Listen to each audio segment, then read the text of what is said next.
నిన్న ఆయన వచ్చిండు ముఖ్యమంత్రి రేవంత్ రెడ్డి మేరకు వచ్చి ఏం మాట్లాడిండు? ఇదే రామదాస్ చౌరస్తాలా 10 ఏళ్ల కేసీఆర్ ఏం చేసిండు అన్నాడు.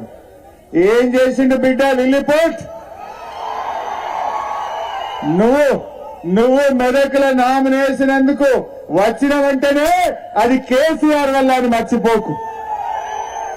కేసీఆర్ మెదక్ జిల్లా చేయకపోతే మెదక్ల నామినేషన్ ఉండునా? ఇవాళ పేరుకు మెదక్ జిల్లా, మెదక్ ఎంపీ పోయి వెంకట సంగారెడ్డిలో నామినేషన్ వేస్తుండే. కానీ కేసీఆర్ వచ్చినాక మెదక్ జిల్లా చేసిండు. ఈ జిల్లా ప్రజల ఆకాంక్ష నెరవేర్చిండు. గా జిల్లా అయింది కనుక, ఆయన కలెక్టరేట్ కట్టిండు కనుక నువ్వు నామినేషన్ ఇస్తేందుకు మెదక్కు వచ్చినావు. అంటే నిన్ను మెదక్కు రప్పించిన ఘనత ఈ గులాబీ జెండాది. ఈ గులాబీ జెండాది. నువ్వు ఇందిరాగాంధీ చేసింది అంటున్నావు. అబద్దాలట కూడా అక్కేటట్టు ఉండాలి. ఇందిరాగాంధీ అంటే బిహెచ్ఎల్ తెచ్చిందని రామదాస్ చౌరస్తాలా పచ్చి అబద్దం చెప్పిండు రేవంత్ రెడ్డి.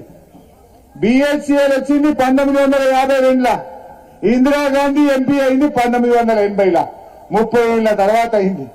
ఈయన అంటాడు ఇందిరాగాంధీ ఈయన ఎంపీ పోటీ చేసి బిహెచ్ఎల్ తెచ్చిందని అబద్దం ఆడతాడు. అరే ఆయనకి ఎవరో స్క్రిప్ట్ రైటర్ అయినా సరిగా లేడు.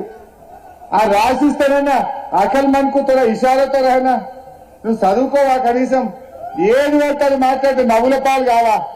ఇజ్జతమానం పోదా ముఖ్యమంత్రిది? నీది పోతావా కానీ కుర్చీది పోతుంది నాయన. ఆ కుర్చీ గౌరవాన్ని కాపాడు. ఏం మాట్లాడు? పేగుల మెడలు వేసుకుంటా, గోటీలాడతా. ఎవడైనా పేగుల మెడలు ఎవడేసుకుంటాడే? రాక్షసులు వేసుకుంటారు. నువ్వు పేగుల మెడలు వేసుకుంటే కాదు బిడ్డ, నువ్వు 6 గ్యారంటీలు అమలు చేయి. 6 గ్యారంటీల గురించి మాట్లాడు. మెదక్ అభివృద్ధి గురించి నీకు మాట్లాడే హక్కు ఉందా? మెదక్ జిల్లా అయిందంటే, సంగారెడ్డి జిల్లా అయిందంటే, సిద్దిపేట జిల్లా అయిందంటే అది కేసీఆర్ వల్ల, బీఆర్ఎస్ పార్టీ వల్ల. ఇవాళ హల్దీలో మంజీరా మీద చెక్ డ్యాములు కట్టిండు కనుక మా నర్సాపూర్ మెదక్ నియోజకవర్గాల్లో 1 ఎకరా ఎండకుండా పంట పండిందంటే అది కేసీఆర్ వల్ల, బీఆర్ఎస్ వల్ల. ఆ చెక్ డ్యాములు కట్టకపోతే, కాళేశ్వరం నీళ్లు రాకపోతే ఈ పంటలు, యాసంగి పంటలు మన చేతికి వచ్చునా? దయచేసి ఆలోచన చేయండి. ఇవాళ రేవంత్ రెడ్డి నువ్వు మాట్లాడుతున్నావు. 3 జిల్లాలకు 3 మెడికల్ కాలేజీలు ఇచ్చిండు కేసీఆర్.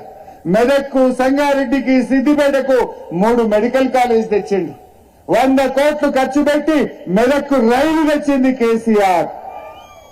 నువ్వు వచ్చిన రోడ్డు ఆ కలెక్టరేట్ నుంచి రామదాస్ చౌరస్తా దాకా అందమైన 4 లైన్ల రహదారిని చేసింది కేసీఆర్. ఈ రామదాస్ చౌరస్తాను ఇంత సుందరంగా తీర్చిదిద్దింది మా కేసీఆర్. నువ్వు మాట్లాడతావు. నువ్వు ఏం చేసినావు? నువ్వు ఆ రోజు 100 రోజుల్లో 4 గ్యారంటీలు, 6 గ్యారంటీలు అమలు చేస్తా అన్నావు. 100 రోజుల్లో 6 గ్యారంటీలు అమలు చేస్తామని బాండ్ పేపర్ల మీద రాసిచ్చిండ్రు. బాండ్ పేపర్ కు జర ఇజ్జత్ ఉండే, వాల్యూ ఉండే. ఈ కాంగ్రెస్ వాళ్ళు బాండ్ పేపర్ మీద రాసిచ్చినాక దాని ఇజ్జత్ కూడా పోయింది. బాండ్ పేపర్ పరువు తీసిండ్రు.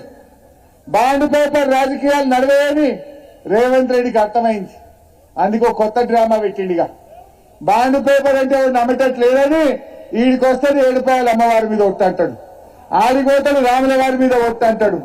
లాస్ట్ కు దేవుణ్ణి కూడా రాజకీయాలకు వాడుతున్నాడు. రేవంత్ రెడ్డి, నువ్వు దేవుడి మీద ఒట్టు పెట్టుకున్నా, నీ మీద నువ్వు ఒట్టు పెట్టుకున్నా నిన్ను నమ్మని తెలంగాణ ప్రజలని చెప్పి మనం చేస్తా ఉన్నాం. బట్టేబాజు మాటలు కాదా? 5 గ్యారంటీలు అమలైనాయి అంటాడు. నేను అడుగుతున్నా, వాళ్ళ 6 గ్యారంటీల్లో మొదటిది మహాలక్ష్మి మహిళలకు 2500 అమలైందా? 2వ హామీ రైతులకు 15,000 రైతు బంధు, వడ్లకు 500 బోనస్ అయిందా? 2వది కాలే. 3వ హామీ పేదలందరికీ డబుల్ బెడ్రూమ్ ఇండ్లు ఒక్కరికన్నా వచ్చిందా? 3వది తుస్సే. 4వ హామీ వృద్ధులకు, వితంతువులకు 4,000 రూపాయల పెన్షన్ అయిందా? 5వ హామీ విద్యా